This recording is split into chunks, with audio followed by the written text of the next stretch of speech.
hear you breathe, but I can't see if you're right here next to me. Something's wrong, wasn't it fun? Is it now we're done? You get dressed, I'm like a mess, and you tell me to confess, and you tell me to confess. Oh, I don't know what to say, what to do, how to make you see. This is nothing in real life, it might just have been a bad dream. You can run, you can hide, but you can't put the blame on me. Because you're acting like a volcano, tending to be my savior. Nothing you do can save us, save us. Because you're acting like a volcano and make me feel outrageous. You keep teasing me, but you're nothing without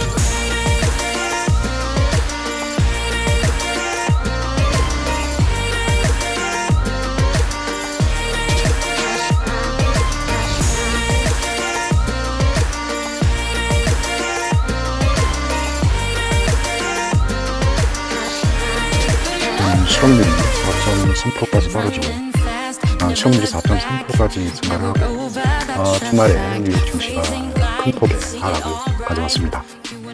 전 세계 증시가 뉴욕 증시 미국 경제 어떤 침체 우려 때문에 동반 하락을 하고 있고, 이 즈음에 이런 분위기를 즐기는 단 한 사람, 트럼프 대통령이 만약에 해리스가 대통령이 된다면 미국 경제는 크러쉬 망가질 것이다. 지금 실업률이 3년 안에 가장 최고치로 높아져 있고 시장이 망가지고 있다. 그의 재임 시절에 어떤 실업률이 상당히 좋았는데 지금 7월 달에 4.3%까지 실업률이 증가하고 있다. 최근에 이제 실업률이 4.3%로 증가한 거에 대한 어떤 마켓 데이터에 대해서 트럼프 대통령이 선거 유세 과정에 언급을 하면서 최근 3년 동안 실업률이 급증을 했다, 최고치에 달했다 하면서 만약에 해리스가 대통령이 된다면 미국 경기는 망가질 것이다 라고 이야기를 했습니다. 현재 지금 증시가 망가지고 그 다음에 실업률이 급증을 하는 이런 상황들은 결코 해리스의 당선을 위해서 민주당한테는 결코 좋은 그런 상황이 아닌데요. 엘리자베스 워런 상원의원, 미국 금융위원회에서 활동 중인 그녀가 트위터에 글을 하나 올렸습니다. 파월 의장이 금리를 not cutting interest rate, 심각한 실수를 범했다.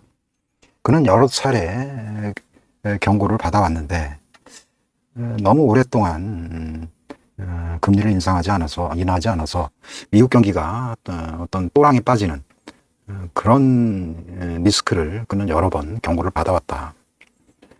잡 데이터가 아주 적신호를 보내고 있는데, 파월은 지금 그의 서머 버케이션, 여름 휴가를 취소를 하고 당장 와서 금리를 인하를 해야 된다. 지금 9월 달까지 지금 금리 인하할 9월까지 6주 동안 기다릴 시간이 없다. 이게 이제 상원금융위원회 소속 의원이고, 전에 이제 나름대로 민주당 내에서 상당히 영향력이 있는 어떤 국회의원이기 때문에 파월 의장한테도 어떤 압력을 행사할 수 있는 그런 위치에 있는 사람이라고 볼 수가 있습니다. 관련 트윗 내용인데요. 지금 non-farm payroll, 이제 미국의 고용자 수를 얘기할 때 non-farm payroll이라고 얘기하는데, 이제 non, 그러니까 farm은 우리가 얘기하는 보통 농부를 이야기를 해요. 그러니까 non-farm, 농부를 제외한 고용자 수, 그러니까 payroll, 롤을 이렇게 감아둔. 옛날에는 이제 월급을 줄 때 이렇게 이렇게 말아서 어떤 거기에다가 이제 기록을 해서 주는 이런 형태 때문에 아마 고용을 이야기를 할 때 페이롤이라는 말을 이렇게 사용했던 것 같습니다. 변동수가 농부가 이제 옛날에는 너무 심하니까 그러니까 농부를 제외한 고용자 수를 non-farm payroll이라고 이렇게 얘기를 합니다. 최근에 추세가 이렇게 많이 무너진 뭐 그런 걸 볼 수가 있습니다. 경기가 심각하게 무너졌다. 이게 이제 상당히 심각하게 받아들이고, 특히 이제 올해 대선이 한 3개월 정도뿐이 안 남고 지금 벌써 8월이고 9월, 8월, 9월, 10월에 이제 거의 이제 표심이 잡히는 이런 순간이고요. 굉장히 그 민감한 이런 상황에 중요한 고용 지표가 이렇게 망가져 있는 뭐 이런 상황에서 그냥 뭐 9월 달에 뭐 데이터만 보고 금리 인하를 하겠다 하고 휴가를 떠나버린 뭐 파월 의장한테 지금 엘리자베스 워런 의원이 지금 경고장을 날린 뭐 그런 상황이라고 볼 수가 있습니다. 그리고 민주당 입장에서는 상당히 급한 상황이죠. 지금 그 트럼프 대통령한테는 호기를 잡은 셈이고요. 일단은 지금 상황에서 증시가 망가지고 경기에 어떤 무너지는 어떤 파열음이 들릴수록 트럼프 대통령한테는 뭐 유리한 그런 상황들이 현재는 연출이 되고 있습니다. 가령 8월, 9월이 이런 식으로 이제 금리가 인하되지 않고 증시가 망가지고 뭐 자산 효과가 사라진 뭐 이런 상황이 계속된다면 한 가지 믿었던 경기가 좋았던 때 집권당이 패배한 경우는 없다. 이런 예외 조항도 없어지는 뭐 이런 상황이 펼쳐질 수 있고, 지난번에 이제 트럼프 그 저격 때 신이 이제 한 끗 차이로 트럼프의 목숨을 건졌던 그런 사건. 그러니까 신이 결국 트럼프의 편이었다. 또 다른 추가로 이런 그 증시의 폭락과 이런 상황들이 결국은 또 한번 트럼프에게 기회를 다시 줄 수 있는 뭐 이런 상황이 또 연출될 수 있는 그런 가능성도 트럼프에게는 큰 기회가 될 수 있다. 이런 생각이 좀 들고요. 제가 여러 번 이야기를 했지만 지금 완연하게 10년물을 이제 경기 상황이라고 본다면 완전히 허물어진 이런 상황이고요. 최근에는 이제 뭐 저점, 그러니까 뭐 기본적으로 저점을 이탈하는 그런 상황에서는 이제 투매가 나올 수도 있고, 그러니까 경기가 냉각될 것이라는 어떤 시장의 개입 세력까지 감안을 하면 경기가 완전히 냉각될 수 있다. 이게 적절하게 만약에 금리를 낮췄다고 하면 이 경기 상황, 이러한 그 경착륙을 막을 수 있는 여러 조치들이 나왔을 수도 있다. 이렇게 생각을 하고요. 이게 이제 7월 달에 금리를 인하했었어야 했다. 뭐 이런 의미도 있고요. 또 한 가지 이제 엔캐리 자금에 대한 문제인데요. 엔화가 지금 146엔대까지 내려앉은 이런 상황이에요. 엔화 환율이 하락한다는 의미는 뭐냐면 1달러당 이제 146엔까지 엔화 강세가 지금 시연이 되고 있다. 뭐 이런 의미도 되고요. 이미 이제 엔화의 약세를 베팅했던 이 세력은 이미 이제 힘을 잃어가고 있는 뭐 이런 상황이고, 이거를 중장기적으로 추세적으로 이게 강세를 보이느냐, 엔화 강세가 추세적으로 이어질 수 있느냐, 이거는 아직은 이제 상황을 좀 지켜봐야 되는 뭐 그런 상황이라고 볼 수가 있겠습니다.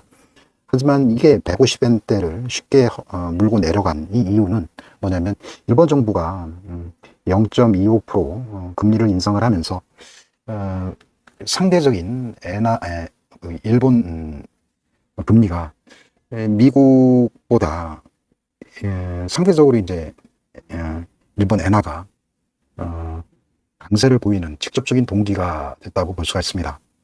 이거를 가령 미국이 사전에 만약에 금리를 낮춰서 어느 정도 달러 강세가 어느 정도 완화가 됐다고 하면 일본이 이 어떤 금리 인상을 통해서 엔화 방어에 좀 그렇게 적극성을 띨 필요는 없었다, 이렇게 생각을 하거든요.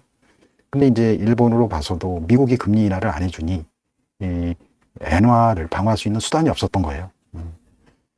근데 결국은 또 트럼프 측면에서도 보면 어차피 트럼프에 줄 쓴다는 그런 차원도 되고, 트럼프는 이제 엔화 강세를 용인을 하겠다.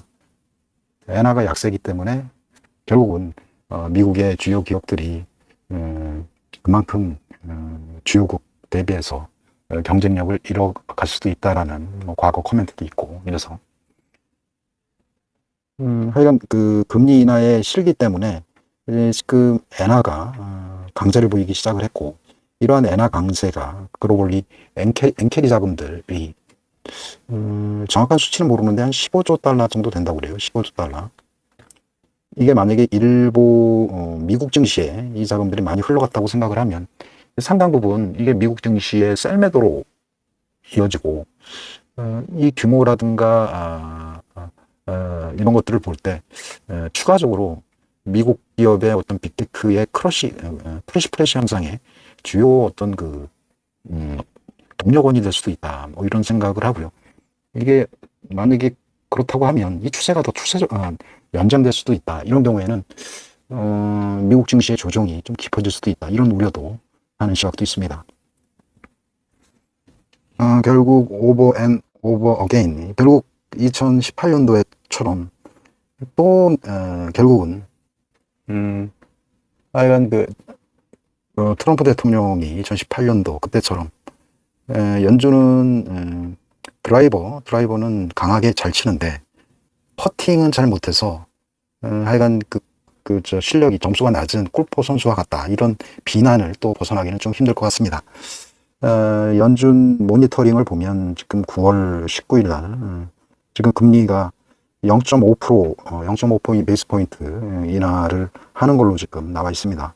그게 전날에는 28% 됐는데 지금 74% 가량 증가를 했고요. 9월 29일까지 뭐 기다릴 수 없다는 게 이제 미국의 상원 금융위원회 소속의 워런 위원의 이야기고, 2018년도에 이제 트럼프가 이야기할 때는 그나마 이때는 대선하고 관계없는 그런 해였거든요, 18년도. 근데 지금은 올해 이제 대선이 있는 기간이고, 만약에 파월이 7월에 금리 인하를 안 해서 증시가 망가지고 경기가 침체에 빠지고 실업률이 증가를 해서 또 엔캐리 자금들이 미국 증시를 떠나고 이런 상황들이 반복을 해서 결정적으로 트럼프를 지원하게 되는 뭐 이런 현상이 벌어진다고 하면 지금 그거를 과연 이 해리스나 민주당 정권에서 이걸 방조를 할 수 있을까? 무언가 이제 뭐 조치를 취해야 되겠죠. 뭐 조기 금리 인하설이 지금 나오기도 하고, 워런 의원이 지금 강력하게 지금 그걸 주장하기도 하고요. 휴가 돌아와서 빨리 비상회의라도 소집을 해서 금리 인하를 해야 된다, 이게 워런 의원의 의견이기도 합니다. 지난번에 미국 30년 국채 엔화 노출, 지금 트럼프 대통령이 지난번에 저격 사건 이후에 국채 엔화 노출 30년 요것만 지금 급등을 하고 있어요. 지금 이게 주는 신호가 증시라든가 특히 미국 증시에도 좋은 영향을 끼치지 않거든요. 끼치고 있거든요, 나쁜 영향을. 이 의미는 뭐냐면 지금 엔캐리 자금들이 계속 미국 증시를 팔고 떠나고 있다, 뭐 이런 의미가 되고 있습니다.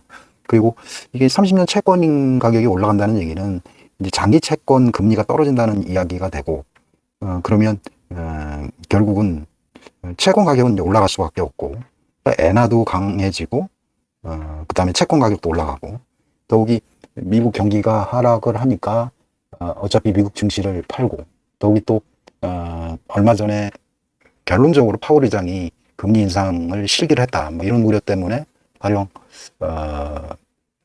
뭐 서둘러서 더 만약에 0.5% 만약에 금리 인하를 급격하게 단행을 했다 하면은 또 엔화 강세가 추가적으로 이어질 수가 있어요.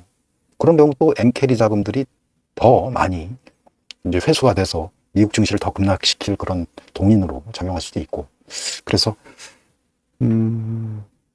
하여간 지금 엔비디아나 테슬라 뭐 이런 종목도 있지만 그 정반대 엔화 표시 노출 합성 30년, 이것도 포트폴리오로 뭐 지난번에 큰 변화가 있었는데 이것도 상당히 중요한 그런 종목이라고 생각을 합니다.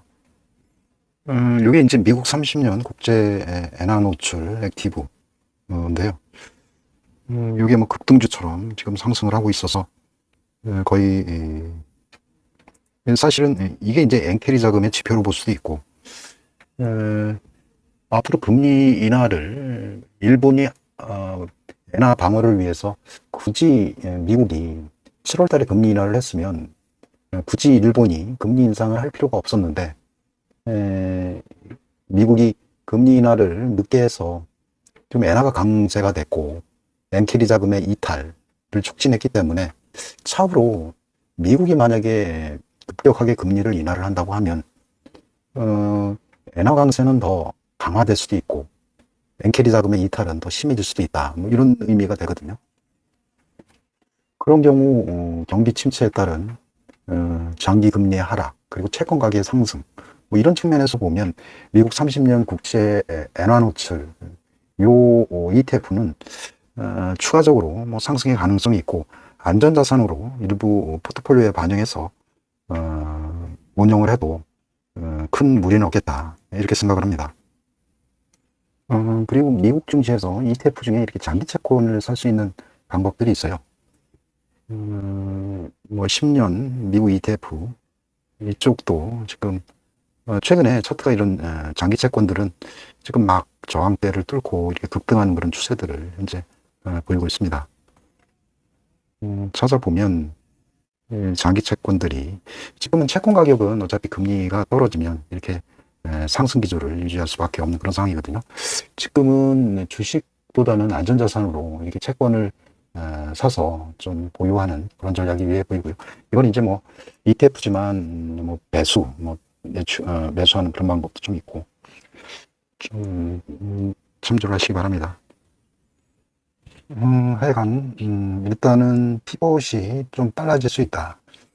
특히 이제 올해는 뭐 대선의 기간이고 민주당 쪽에서도 지금 이런 상태로 주식이 망가지고 경기가 침체가 되면 결국은 트럼프를 이롭게 할 수밖에 없는 뭐 그런 상황이라고 볼 수도 있고요. 심리적으로 경기가 허물어진 상태에서 보여지는 수치보다 이런 그 심리적인 저항선이 허물어지고 자산 효과가 허물어지면 2차적인 또 침체가 올 수도 있습니다. 그래서 일단은 연준의 어떤 피봇이 좀 당겨지고 그 폭도 좀 커질 수 있다. 그런 경우에는 시장이 오히려 훨씬 더 빨리 반응할 수도 있는 뭐 그런 상태가 올 수도 있고요. 특히 이제 엔비디아 같은 경우 이제 핵심 칩인 블랙웰 이게 뭐 여러 가지 뭐 페이크 뉴스다 아니다 뭐 이런 이야기가 있는데 이게 뭐 내년 초에까지 생산을 연기를 했다 뭐 이런 뉴스가 있었습니다. 근데 이게 이제 4분기에 뭐 정상적으로 생산을 할 것이다 뭐 이런 또 이야기도 있고 이런 그 악재 같은 구설수가 계속 나와서 시장을 좀 짓누르는 그런 경향들이 있습니다.